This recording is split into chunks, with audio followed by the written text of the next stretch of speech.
Lagu yang baru saya mainkan itu berjudul Sungguh Heran Penebusku. Nah, Bapak Ibu, lagu ini diciptakan oleh seorang yang bernama Isaac Watts. Ia lahir di Southampton, Inggris pada tanggal 17 Juli 1674 dan kemudian meninggal pada tanggal 25 November 1748 pada usia ke-74 tahun. Nah, Bapak Ibu, Isaac Watts ini adalah seorang pendeta, tetapi dia juga sekaligus adalah seorang komponis musik gereja yang sangat terkenal pada masa itu, Bapak Ibu. Dan ada lebih dari 600 lagu yang diciptakan oleh Isaac Watts ini, Bapak Ibu. Sehingga ia mendapat julukan Bapa Kidung di Inggris.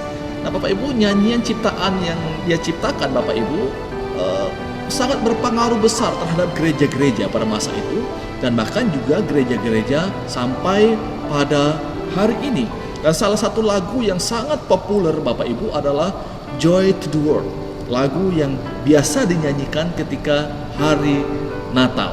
Nah, Bapak Ibu Saudara yang dikasihi oleh Tuhan Yesus Kristus, pada malam hari ini saya akan mengajak kita untuk memperhatikan syair demi syair yang diciptakan oleh Isaac Watts ini. Dari lagu ini saya akan mengajak kita untuk fokus kepada bait yang pertama saja. Nanti berikutnya kita akan memperhatikan juga bait yang kedua dan bait yang ketiga.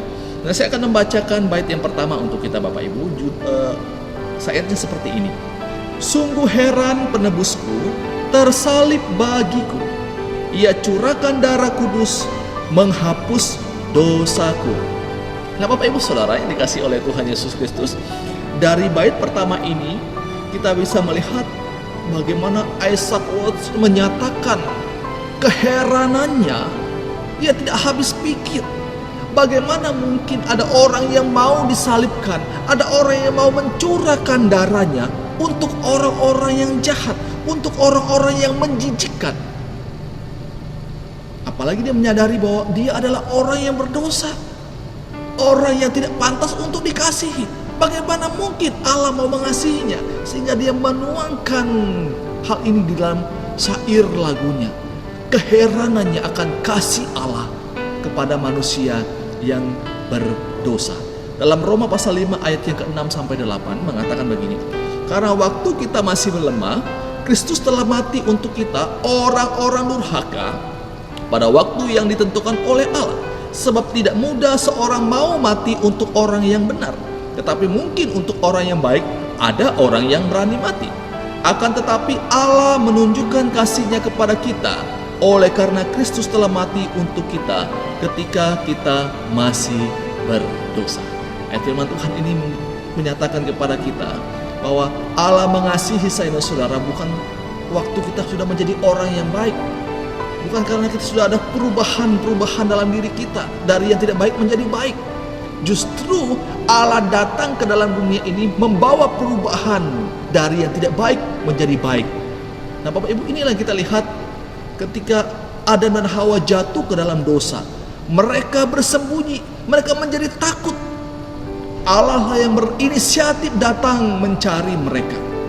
Selalu Allah yang berinisiatif untuk datang mencari manusia. Manusia pasif, Allah lah yang aktif dalam keselamatan.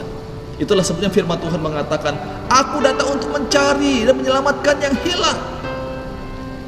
Nah, Bapak Ibu Saudara yang dikasihi oleh Tuhan Yesus Kristus, kita bisa memperhatikan syair di bait yang pertama ini, suatu ungkapan keheranan dari seorang Isaac Watts di hadapan Tuhan. Bagaimana mungkin Tuhan mengasihi dia orang yang berdosa? Nah, Bapak Ibu Saudara, apa yang kita bisa pelajari dari syair lagu yang diciptakan oleh Isaac Watts ini? Kembali kita disadarkan oleh Tuhan melalui syair lagu ini bahwa kita ini adalah orang-orang yang berdosa, orang-orang yang sepantasnya dihukum oleh karena dosa kita, tetapi oleh karena kasih Allah kepada saya dan saudara, sehingga Ia menyelamatkan kita. Bukan karena kita orang baik, bukan karena kita punya prestasi, bukan karena ada sesuatu yang kita berikan kepada Allah sehingga Allah mengasihi kita. Justru Di saat kita berdosalah, Allah datang untuk mengangkat dan menyelamatkan saya dan saudara. Ini firman Tuhan untuk kita pada malam hari ini. Selamat malam, Tuhan Yesus memberkati kita semua. Amin.